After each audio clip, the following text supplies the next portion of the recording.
My name is Jacques Kaisure. So we would like to welcome you in the studio, and we would like to present yourself. So my name is Karen McConnell, and I am a club development manager in the South East region in Scotland, working for the Scottish FA. But I've been here this week with a new charity, Scottish Football for Rwanda. Thank you very much. We have seen that you are among the team of the coaches, but before we go to activities you did for the whole week, we would like to tell us your story. You said you are a football development club manager. Did you also play soccer? Can you tell us a little bit about your background? Yeah, I'll try and go for the short version. So yeah, I have always loved football, playing in the street, played girls football. I was fortunate enough to be a goalkeeper in the Scotland under-17 team. So I have, yes, always wanted to play a lot of football, but the elite level didn't work out for me.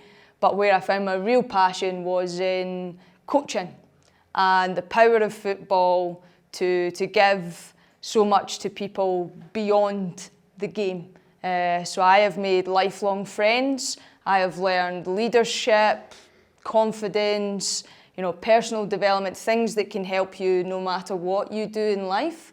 So I have taken that passion for football and how much it can help anyone in their life, and been fortunate enough now to do it as a job with the Scottish Football Association. So I started 11 years ago as Girls and Women's Club Development Officer, so very much focused on trying to get as many girls and women playing because it's still far more boys and men playing in Scotland. And then 3 years ago, I changed slightly. Now I'm club development manager. So looking at the clubs in the South East region, how can I support them to serve their communities? Because they are all so powerful in their community and they want to give back to their area and support all ages to get the benefits directly from football, or just using that club badge, that club identity to break down barriers. And it's something I'm very passionate about, the power of football. And it's the same here in Rwanda. Football is such a big part of the culture as it is in Scotland. So yeah, I'm very fortunate to get to do that as a job. Yeah, is it your first trip in the country? Yeah, first time in Africa. So yeah, very excited to be in Rwanda. Oh, that's fantastic. So we have seen you delivering or sharing the experience at the Rayon Sport Women Football Club. You visited the AS Kigali Women Football Club. You attended a discussion or changing experience with the people who run the women football club here in Rwanda. So we want to hear from you what can we say about those three experiences you had. Yeah, all three very, very different, but it's been a real privilege to see how Rwanda is really wanting to develop girls and women's football. The passion from the players to come and listen to a coach from Scotland and listen to try and take in everything that we were trying to show, some of our favourite practices that we use in Scotland.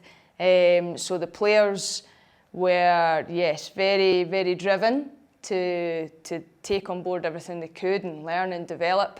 The coaches share that passion, any opportunity to learn, to better themselves, to give the best opportunity for the players, and that was both at the women's team, Ryan Sport, and the under-17s with AS Kigali.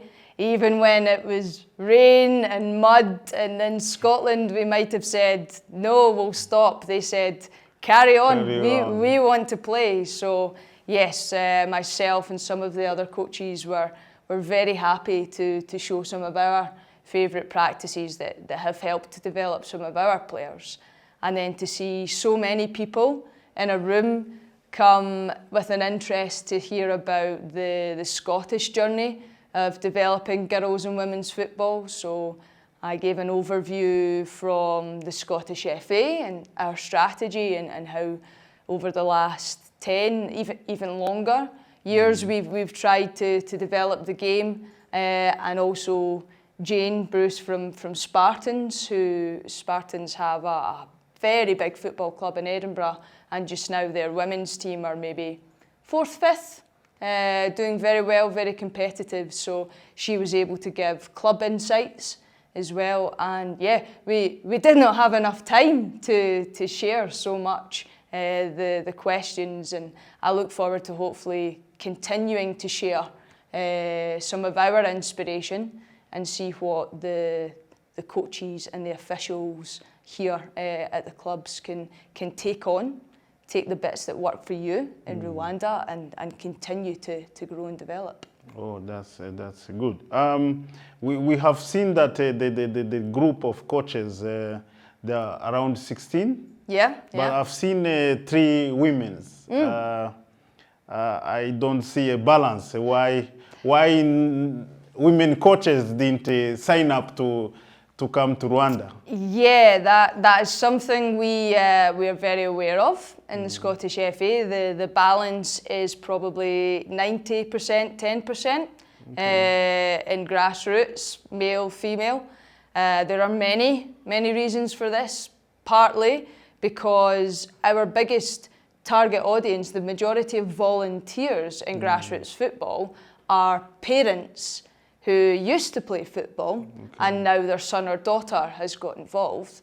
But if parents are maybe between 30, 40, 50, 20, 30 years ago, not many women played football in Scotland. So there's not very many mums that have played. So they maybe feel coaching football is out of their comfort zone, and they maybe think that they lack the expertise to do that.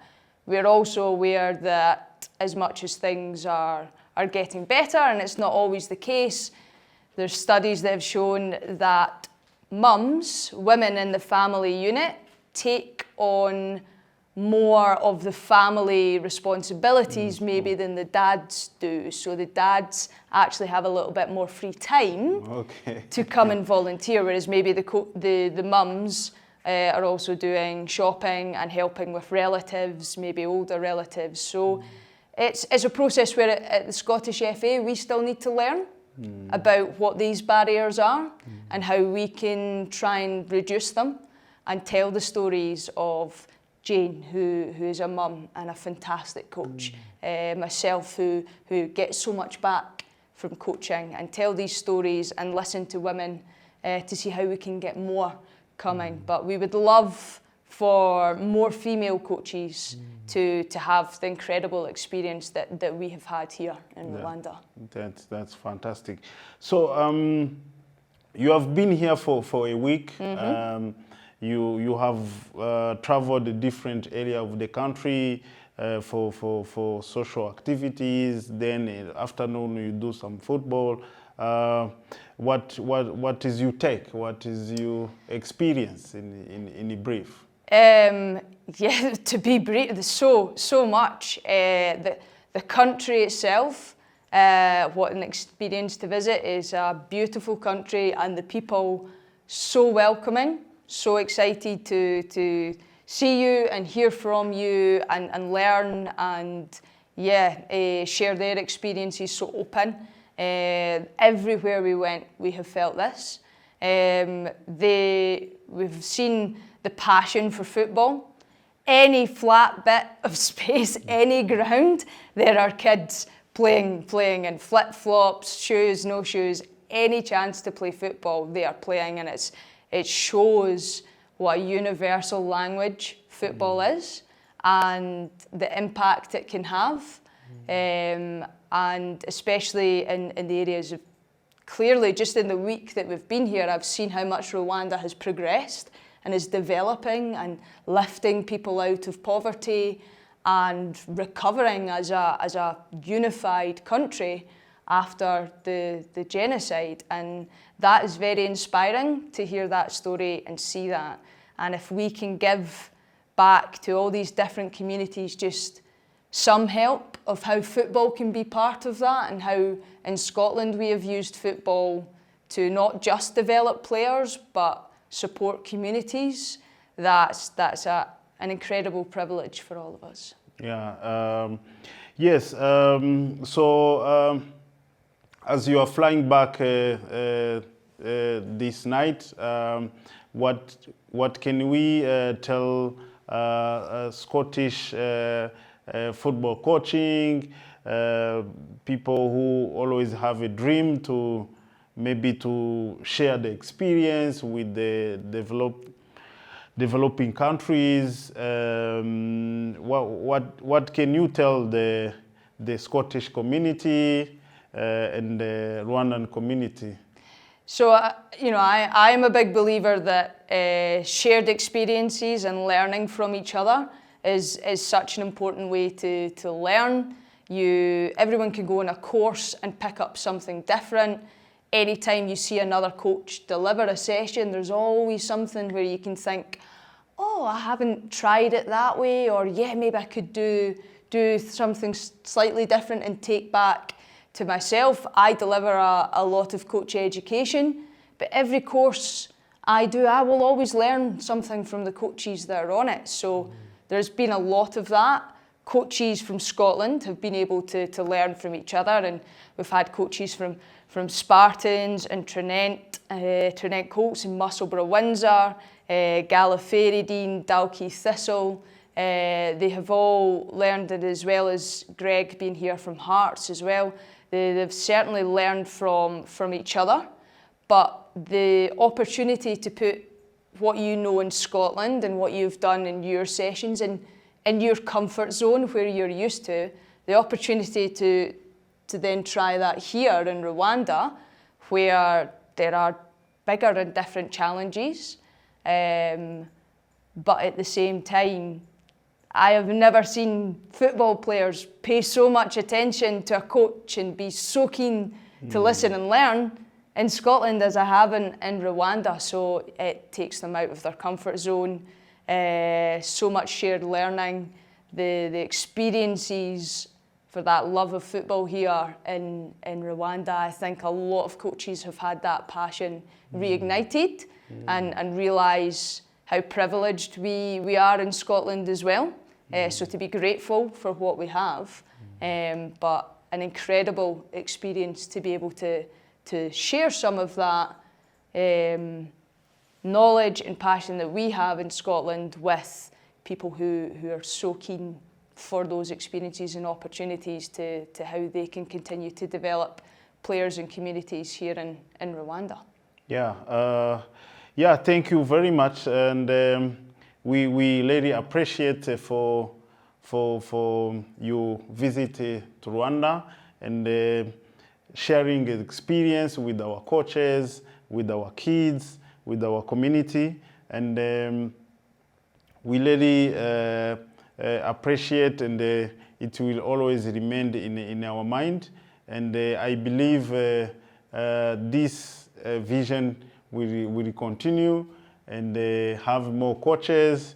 If all goes well, even our coaches can come to Scotland, learn from your experience, and bring back the expertise.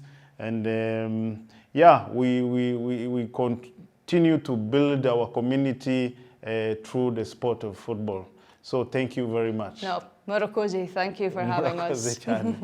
Yeah.